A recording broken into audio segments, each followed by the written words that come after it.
বিসমিল্লাহির রহমানির রহিম। আসসালামু আলাইকুম। জনতা রান্নাঘর থেকে সবাইকে জানাচ্ছি শুভেচ্ছা। আশা করি সবাই ভালো আছেন। আজকে যে রেসিপিটি করব সেটা হচ্ছে শাকের রেসিপি। এটা হচ্ছে ফুলকপি শাক। এই যে ডাঁটা সহকারে ফুলকপিগুলো হয় না, এই শাকগুলো সময় ফেলে দেয়, কিন্তু এই ডাঁটা সহকারে এই শাকগুলো রান্না করলে অনেক মজা লাগে। যাই হোক, এখানে আমি কিছুটা শাক নিয়েছি আর এটা ভালো করে ধুয়ে নিয়েছি। এটাকে আমি পাতলা পাতলা করে কেটে নিব। অত পাতলা না করলেও হবে।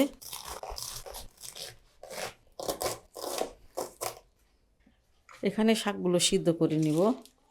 এখানে কিছুটা রসুন দিয়ে দিব কিছুটা পেঁয়াজ, আর এখানে 5টা কাঁচামরিচ দিয়ে দিব, কিছুটা লবণ দিয়ে দিব, আর এটা সিদ্ধ করে নিব।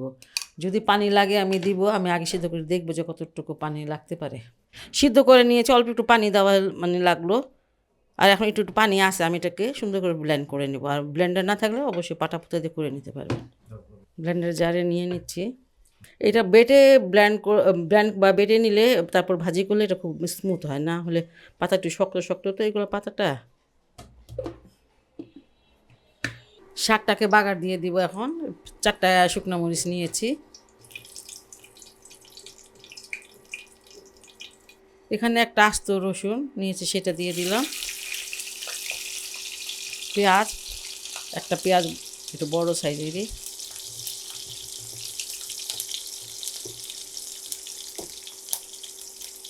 অনেকে হয়তো বলবেন তেলটা বেশি, আর এই শাকের তেল একটু বেশি দিতে হয়, শুকনা শুকনো হয়ে যায় তো।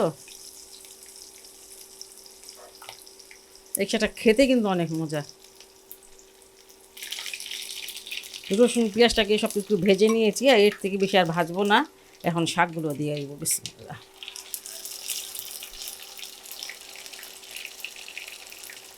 শাকগুলো মিহি করে ব্লেন্ড করতে হবে। আর এখানে আমি 5-6টা কাঁচামরিচ দিয়ে দিলাম। এই কাঁচামরিচগুলো মোটেও ঝাল না।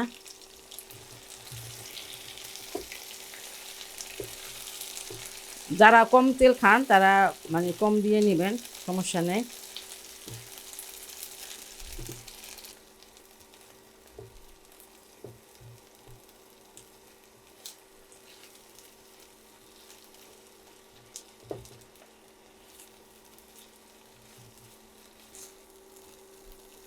আপনি যখন শাকটাকে বাটবেন, একটু শাকের ভিতরে যেন একটু পানি থাকে, ওই অবস্থায় বাটবেন।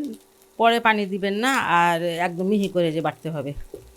তারপরে এটাকে একদম ভাজা ভাজা করে, এতটা টেস্টি। আমি একটু মুখে দিয়ে খেয়ে দেখলাম, ছোটোবেলায় খেয়েছি এই শাকটা আমি অনেক। বাড্ডা যাইতাম, বাড্ডার ওখানে না অনেকে কপি চাষ করতো তখন, সেই কপির পাতাগুলো দিয়ে দিত, বা কেউ নিয়ে আসতে চাইলে দিয়ে দিত। তারপরে এইভাবে আমার ফুপু আম্মা ভাজি করতো।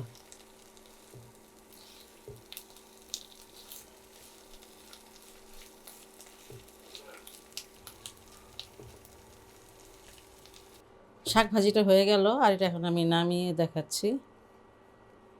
এই এখন এই কপি পাতাগুলো অনেক পাওয়া যায়, কপির সাথে কপি পাতাগুলো পাওয়া যায়। আপনারা এটা অবশ্যই ট্রাই করতে পারেন।